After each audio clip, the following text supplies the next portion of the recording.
El tema del diluvio universal es un elemento bastante conocido por los seres humanos, por los cristianos principalmente, aunque algunos tratan de desconocer la existencia de este fenómeno.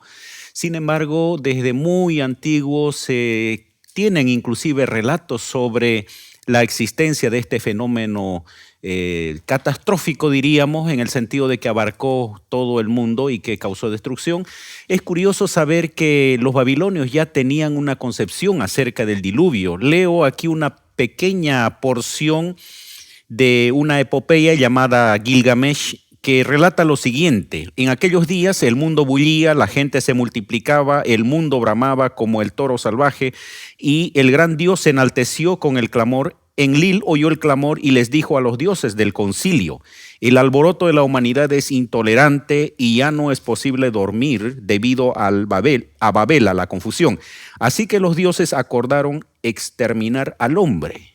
Y esa es la razón de por qué vino el diluvio según este relato. Ahora vamos a hablar un poquito el tema del concepto bíblico sobre el diluvio. Vamos a analizar elementos de qué es lo que ocasionó el pecado con la creación. Vamos a estudiar el personaje Noé. Bienvenidos a esta serie de estudios de la Biblia a través de la guía de las lecciones de la escuela sabática, y quédense con nosotros para este momento.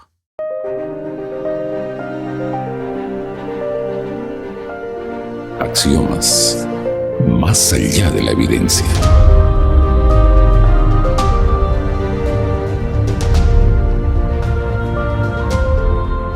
Queridos amigos, bienvenidos, quienes nos escuchan a través de Radio Nuevo Tiempo, quienes nos miran también a través de las redes sociales, a este momento especial de estudio de la Biblia.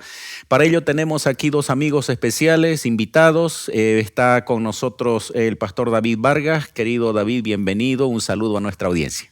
Hola, hola amigos, claro que sí, feliz de compartir acá en el estudio de la Palabra de Dios. Contento de saludar a todos los que siguen el programa también.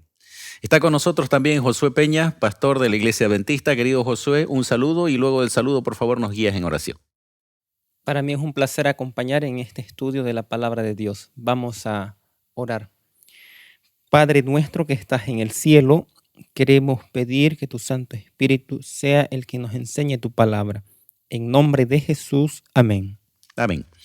En esta lección vamos a responder varias preguntas, como dijimos anteriormente. Una de ellas tiene que ver con cuál es el efecto del pecado con la creación. Tal vez, David, puedas darnos un rápido resumen. ¿Qué efecto produjo el pecado con la creación de Dios?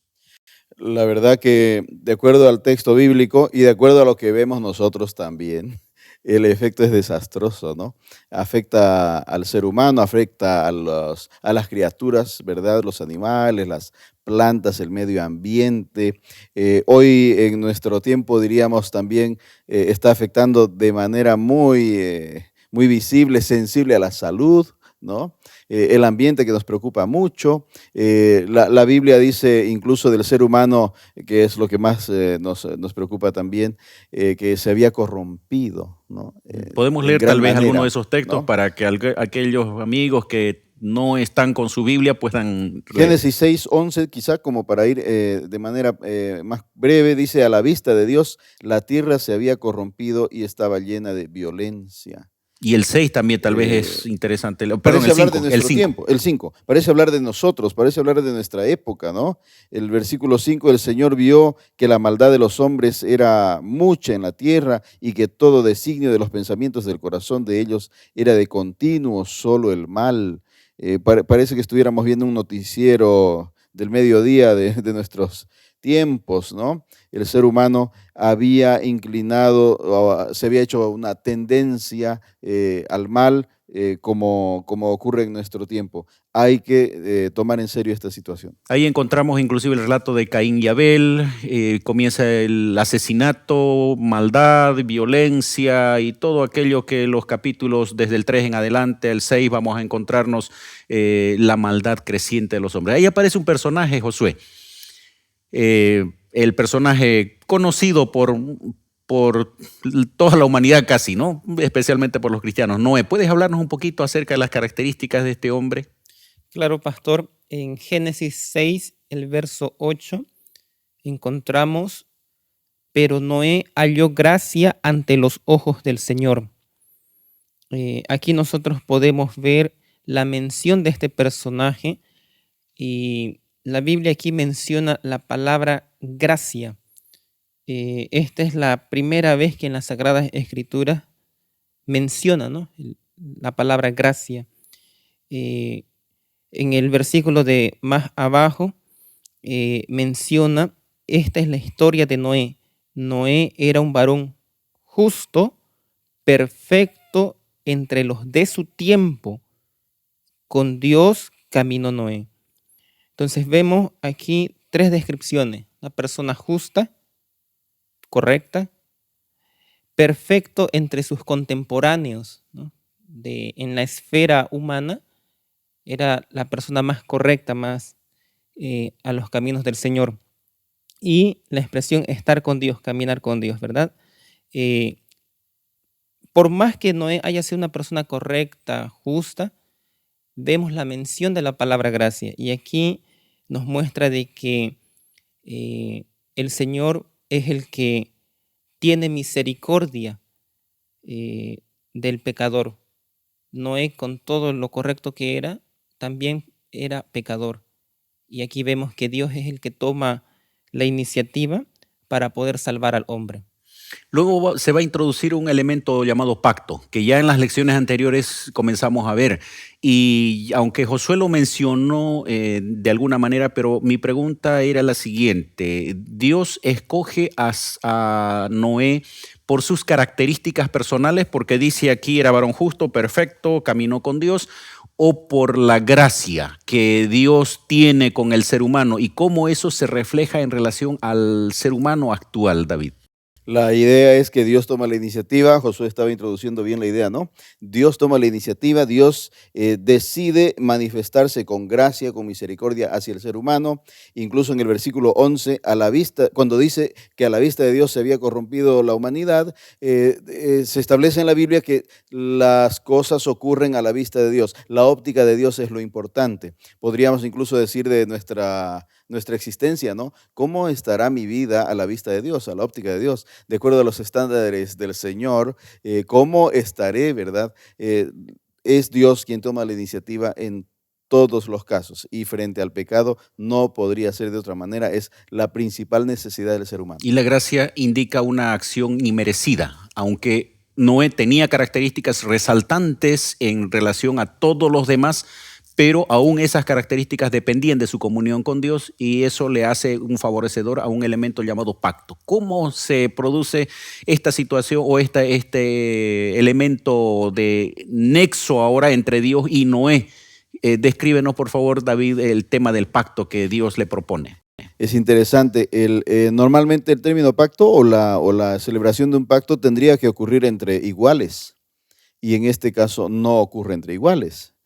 Y sin embargo, el Señor eleva al ser humano a una condición especial, una condición particular. Lo trata como igual, le compromete cosas muy grandes, gigantescas, eternas, ¿verdad? Se trata de salvación, se trata de misericordia, se trata de perdón, se trata de favorecerle permanentemente, ¿no?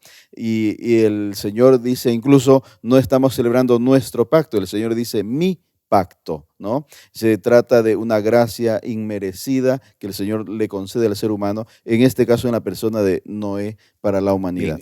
Josué, la humanidad se había corrompido, como dice la Biblia, prácticamente era necesario reiniciar todo aquello que se había completamente destruido, corrompido, se había, diríamos, hasta descompuesto. Iba a venir una destrucción a través del diluvio. ¿Y cuál es el ofrecimiento que Dios le hace? ¿Cuál es el compromiso que Dios le hace? ¿Qué tenía que hacer Noé? ¿Cuál era el compromiso de Dios delante de esta situación, José? Todo pacto conlleva un acuerdo, ¿verdad? Y aquí en Génesis 6:18 encontramos, pero estableceré mi pacto contigo y entrarán contigo en el arca tus hijos, tu esposa y la esposa de tus hijos. Nosotros vemos aquí un elemento clave que es el elemento de la obediencia por parte de la humanidad. Dios establece el pacto, pero el ser humano tenía una parte que hacer. Ellos deberían entrar en el arca. Si es que Noé y su familia no hayan obedecido el pacto, hayan quebrantado el pacto, hayan roto ese pacto, Dios no podía salvarlos. Entonces, vemos un principio aquí, obediencia. Es como la historia aquí que menciona la lección, ¿verdad? Una persona que está en un barco, de pronto por accidente se cae en el mar y viene otra para poder auxiliarla y le lanza una soga, ¿no? Para rescatarlo. Entonces, la persona que está en aprieto, que está en auxilio, tiene que aceptar la ayuda que se le está ofreciendo. Si no la acepta, no puede ser salvado, por más que el otro esté ahí haciendo, ¿no? Lo mismo Dios hace con nosotros. Dios toma la iniciativa, Dios pone todas las cosas a favor del ser humano y nuestra parte también conlleva obedecer lo que Dios nos está pidiendo. Dios le dice que iba a permitir que él se salvara junto con su familia y la obediencia lo lleva a él a no solamente creer, sino a construir el arca, luego de ser construido el arca, ingresar al arca, trabajar junto con su familia, y eso lo llevó a lo que el relato bíblico dice, que él y su familia fueron salvados de ese diluvio mundial que destruyó prácticamente todo aquello que estaba fuera del arca, ¿no?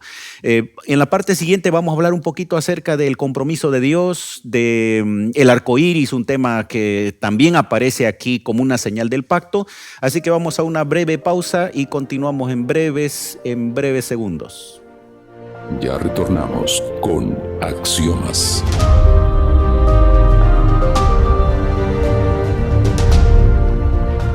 Amigos, estamos de vuelta con el tema del pacto que Dios hizo con Noé. Habíamos hablado que la obediencia llevó a que Noé fuera el receptor de esa gracia divina y pudiera prácticamente salvarse de la destrucción a través del diluvio. ¿Cuál fue la señal que Dios le dio a Noé, David? ¿Y qué significa eso? ¿Qué significó para ellos? ¿Qué significa eso para el cristiano que lee la Biblia y entiende que ese relato es histórico? En Génesis 9:11 comienza el Señor diciendo: estableceré mi pacto con vosotros o con ustedes, y no destruiré más todo ser viviente con agua de diluvio, ni habrá más diluvio que destruya la tierra. El versículo 16 dice: el arco iris aparecerá en las nubes, y al verlo me acordaré de mi pacto perpetuo con todo ser viviente, con toda carne que hay sobre la tierra. El Señor mismo decide establecer no solo el pacto, sino una señal, algo visible. Dice que todas las veces que el Señor ve el arco iris, se acuerda de este compromiso, de este pacto. Entonces, también para nosotros, ¿verdad?, constituye una oportunidad de recordar todas las veces que aparece el arco iris, aquella promesa, aquel pacto de parte de Dios. Él decide cumplirlo, Él decide establecerlo, Él decide hacerlo todo. Lo pone fácil, ¿verdad? Dios decide y Dios toma la iniciativa, Dios ejecuta el plan del rescate, de la salvación. Para nosotros representa esperanza, representa confianza. Estamos ante un Dios que lo hace todo a nuestro favor y cumple lo que promete, ¿verdad? Y lo poco que falta, ¿verdad?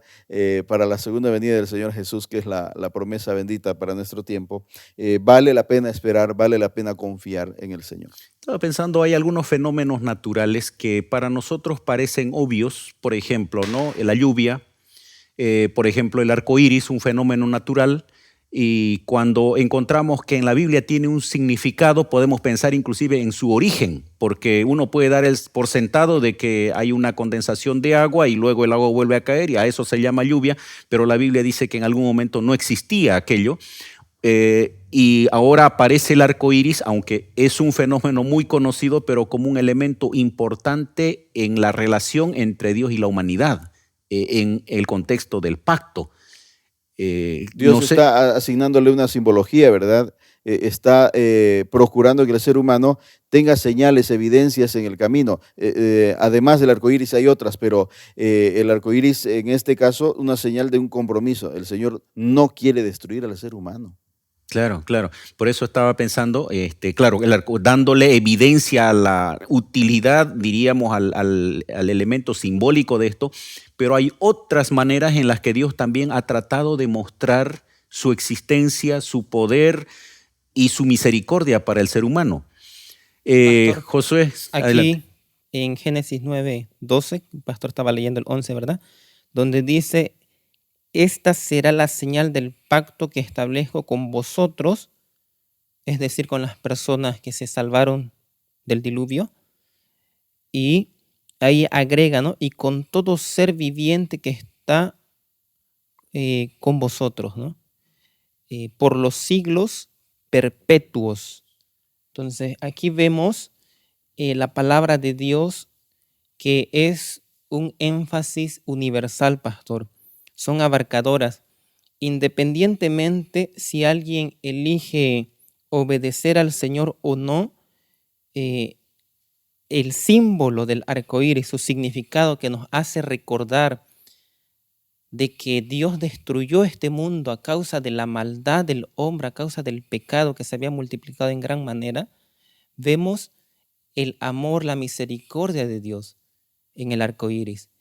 Y el arco iris se muestra cada vez que llueve, ¿verdad? Después de una lluvia, los rayos del sol salen, reflejan, ¿no? Con el agua.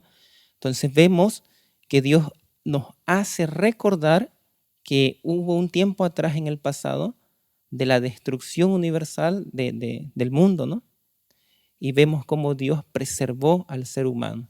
Para alguno podría parecer solo un relato, no sé, querido amigo, tal vez estás escuchando por primera vez este tema, pero de acuerdo a lo que nosotros creemos en el relato bíblico, este es un elemento simbólico importante en el que Dios le muestra su misericordia al ser humano y ahora tal vez... Disponible para toda la humanidad. Exactamente, además. eso quería preguntarte, David.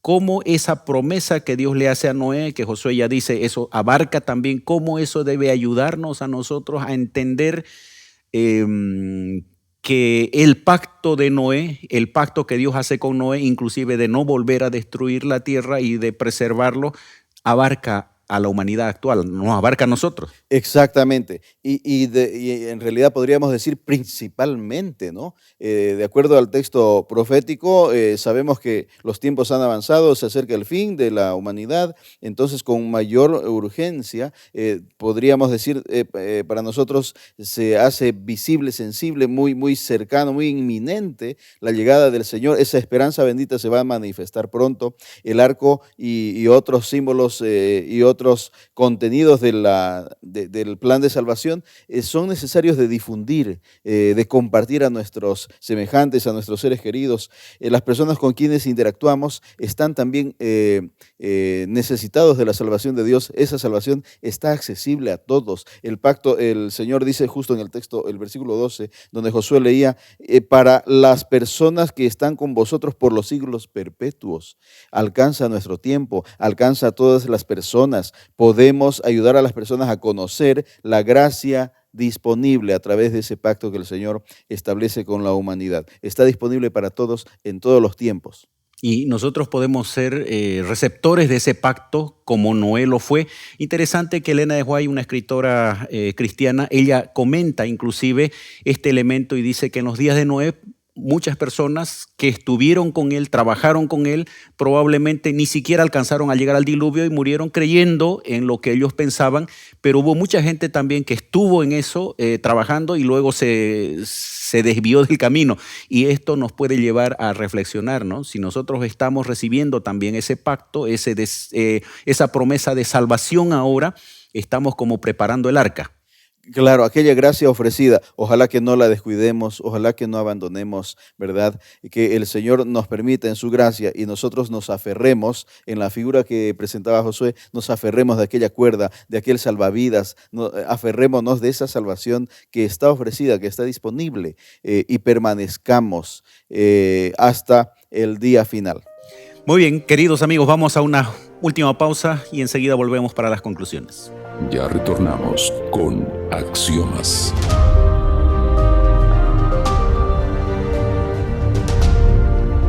Amigos, hemos llegado a la parte final de nuestro estudio de hoy, el pacto con Noé por los siglos perpetuos. Ese pacto abarca a la humanidad y te abarca a ti y a mí también para ser beneficiarios de esa misericordia de Dios que incluye, por supuesto, salvación ante un fenómeno que se avecina. En este caso no es un diluvio, sino el fin de este mundo, pero al mismo tiempo el inicio de un nuevo mundo. Querido Josué, gracias por venir. Algunas palabras, por favor, finales en este estudio. Querido pastor, nosotros podemos concluir con el estudio de esta semana diciendo de que este tema, ¿no?, del arco iris, la señal del pacto que Dios hizo con Noé, es una prueba contundente de la misericordia y la bondad de Dios hacia el ser humano. Bien. David, gracias también por venir y queremos, por favor, escuchar algunas frases conclusivas. Yo agradecería a Dios de ser tan bueno, de beneficiar tanto a la humanidad y ofrecer en este tiempo a todas las personas la oportunidad de acceder a su gracia, de acceder a los beneficios del pacto que el Señor mantiene hasta este tiempo. Conservémonos también nosotros, permanezcamos, perseveremos, ¿verdad?, dependientes de esa gracia y compartiendo a nuestros semejantes la oportunidad. Amén. Concluyo leyendo Génesis capítulo 6, versículo 8. Pero Noé halló gracia ante los ojos de Jehová. Ojalá que Dios pueda decir, Tito halló gracia, David halló gracia, Josué halló gracia, María, Juan, Pedro y cada uno de nosotros halló gracia ante los ojos de Jehová. Quiere decir que Dios vio nuestra disposición de aceptar el pacto y entonces Él nos ofrece la salvación. Que Dios pueda guiar a cada uno de ustedes en este día, que el Señor te bendiga y te guarde.